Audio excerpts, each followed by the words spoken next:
Hi everybody, for those who I have not met so far, my name's Flynn. I'm originally from Cork in the south of Ireland. I came to know the Lord in March of 2009, a little over 4 years ago. Before then, if you'd known me in Cork City, I would have been the city drunk. I would have been the guy who would been really fun to be with, but really a tragedy to be around afterwards.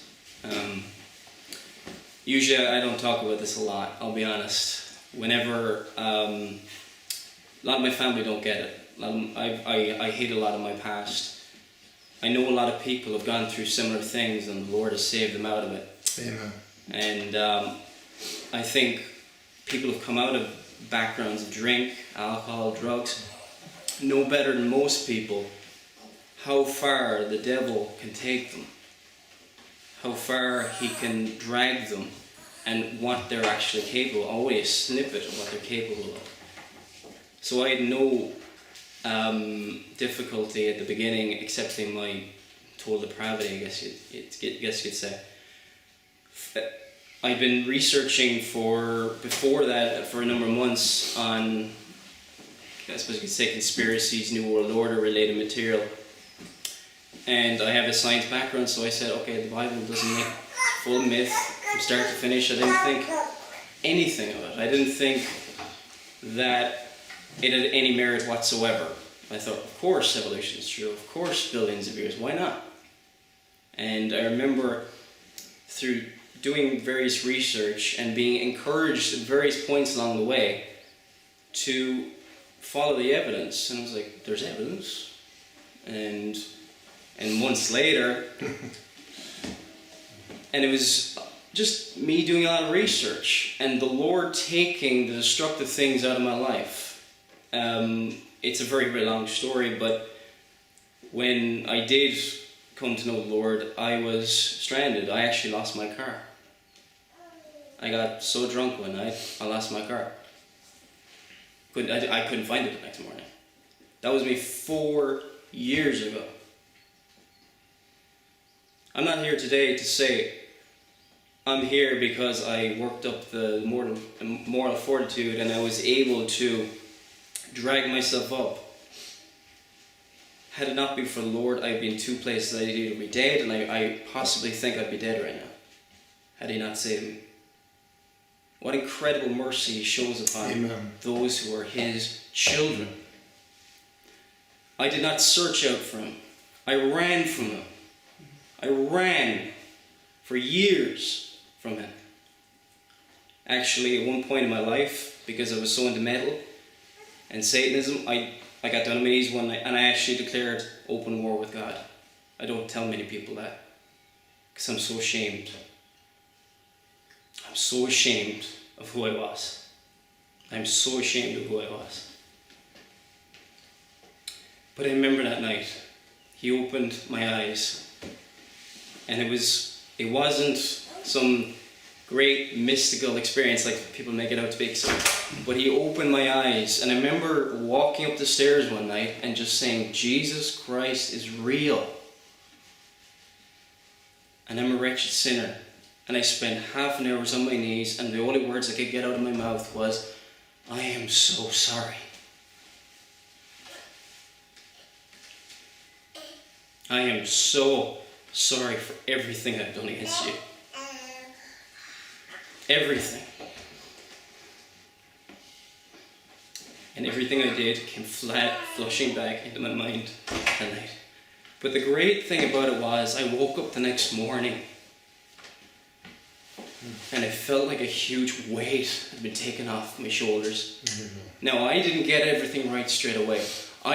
Nobody came to me with the gospel. I'd seen a lot of YouTube videos. I'd seen a lot of people that said they come to know the Lord, and I was saying, that's so wonderful for them. Wow, look at them. I mean, it's great. This guy's off alcohol. I was so envious. I was like, how did he kick alcohol? And I was thinking about me. I was like, how can I get my life straightened out? That's what I was thinking about. But that one night, I wasn't thinking about me anymore. I was thinking about him. God, I don't care what you want me to do. I want to do it. I did not do that. He gave me a new will.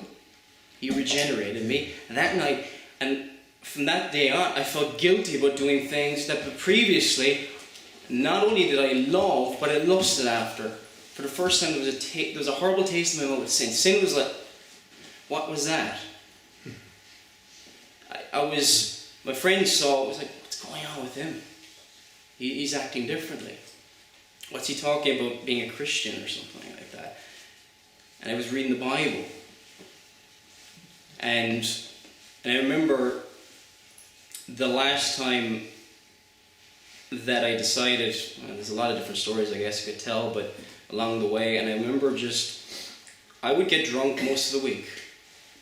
And for the first time after I got saved, I woke up the next morning and I said to myself, that was stupid. And I just didn't want to ever do it again. I didn't want to ever do it again. And I went to because I remember I didn't even have a Bible at that point. I went to the Catholic bookstore. It's a long funny story actually, but I won't go into it because we don't have enough time here. But I was advised to get a Catholic Bible for some reason, but even out of that, I remember turning the page, and I remember it was just like it opened like that. Do not fill up with wine, but fill up with the Holy Spirit. Wherein is success. I hated God before I was saved. I hated him. And for the first time, I loved him. I loved him. And I couldn't get enough of him. Because that's what the Holy Spirit does. That's what the Father does when he draws him. Because we would never, ever come to him. Since then, I could tell you a lot of different things about the Lord's done in my life, but one of the most wonderful things he's done and given me is something I never ever thought would be possible, and I guess I could just end it with this, is he's brought one of the most wonderful, encouraging people in my life that I've ever met in my whole life. Faith, a woman I'm going to marry next month, and she has been such a blessing, such an encouragement, encouraged me to go into the Word. And I remember the first time I laid eyes on her, I thought, she's going to run a million miles. She's never going to want to come near me. Why? Because I was thinking about my past.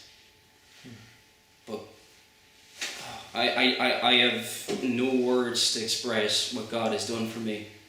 I don't come here as somebody who has found an interesting way of escaping all these problems. If you escape these problems some other way, you will gain others tenfold.